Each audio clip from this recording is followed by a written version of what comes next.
আপনি কি জানেন জীবনে সত্যিকারের সুখ এবং শান্তি কোথায় লুকিয়ে আছে?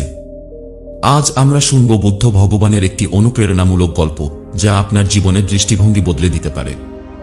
গল্পটি এমন এক রাজার, যিনি সবকিছু থাকা সত্ত্বেও শান্তি খুঁজে পাননি। তবে তার অহংকার কিভাবে ভেঙে গিয়েছিল আর কিভাবে তিনি জীবনের আসল অর্থ খুঁজে পেলেন, সেই রহস্য আজ উন্মোচন হবে। আর হ্যাঁ, যদি আপনি এমন শিক্ষণীয় এবং অনুপ্রেরণামূলক গল্প পছন্দ করেন, তাহলে এখনই একলা জীবন ইউটিউব চ্যানেলটিকে সাবস্ক্রাইব করুন। এখানে আপনার জন্য রয়েছে এমন অনেক গল্প যা আপনার জীবনকে বদলে দিতে পারে।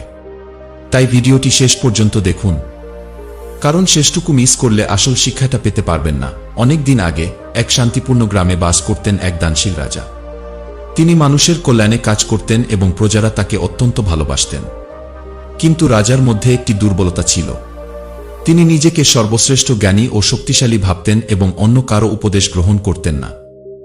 একদিন গ্রামের এক প্রবীণ ব্যক্তি রাজার কাছে এসে বললেন, মহারাজ, আপনার জ্ঞান সত্যিই অসীম, কিন্তু জীবনে সত্যিকারের জ্ঞানের সন্ধান পেতে হলে অহংকার ত্যাগ করতে হবে।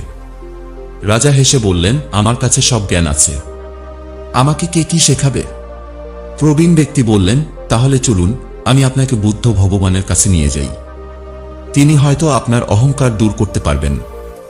রাজা তার প্রজাদের সামনে নিজের শ্রেষ্ঠত্ব প্রমাণ করতে প্রস্তাবটি গ্রহণ করলেন। প্রবীণ ব্যক্তি রাজার সাথে বুদ্ধ ভগবানের কাছে গেলেন। বুদ্ধ তখন বনের মাঝে এক বটগাছের নিচে ধ্যানমগ্ন ছিলেন। তাদের উপস্থিতি দেখে বুদ্ধ শান্তস্বরে বললেন, রাজন, আপনাকে দেখে আনন্দিত হলাম। আপনি কি আমার কাছে কিছু শিখতে এসেছেন? রাজা বললেন, আমার কাছে সব জ্ঞান আছে, আমি শুধু দেখতে এসেছি যে আপনার কাছে এমন কি আছে যা আমার নেই।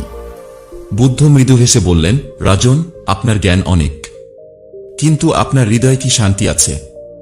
রাজা থমকে গেলেন। তিনি ভাবলেন, এত ক্ষমতা ও ধন সম্পদ থাকা সত্ত্বেও তিনি সত্যিকার অর্থে শান্তি খুঁজে পাননি। বুদ্ধ ভগবান একটি ছোট পরীক্ষা নিলেন। তিনি রাজাকে একটি মাটির পাত্র দিলেন এবং বললেন, রাজন, এই পাত্রটি পূর্ণ করুন এমন কিছু দিয়ে যা কখনো ফুরোবে না। রাজা অবাক হয়ে বললেন, এটি তো সহজ, আমি সোনা দিয়ে এটি পূর্ণ করব। রাজা তার রাজ্যে ফিরে গেলেন এবং পাত্রটি সোনা দিয়ে পূর্ণ করতে শুরু করলেন। কিন্তু যতবারই তিনি সোনা ঢালেন, পাত্রটি খালি হয়ে যায়। তিনি রূপা, মণিমুক্তা, এমনকি রাজ্যের সেরা সম্পদ দিয়েও চেষ্টা করলেন, কিন্তু পাত্রটি পূর্ণ হল না। রাজা আবার বুদ্ধ ভগবানের কাছে ফিরে গেলেন এবং বললেন, এই পাত্রটি কেন পূর্ণ হয় না?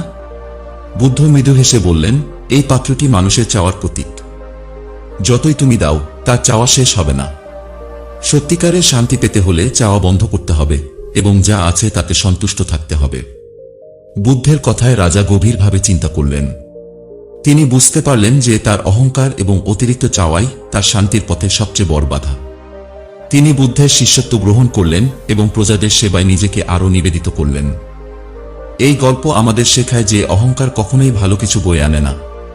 অতিরিক্ত চাওয়া ও অহংকার থেকে মুক্তি পেলেই জীবনে সত্যিকারের শান্তি ও সুখ পাওয়া যায়। জীবনকে সুন্দর করতে হলে নিজের অহংকারকে দমন করতে হবে এবং ধৈর্য ও সন্তুষ্টির সাথে জীবন যাপন করতে হবে।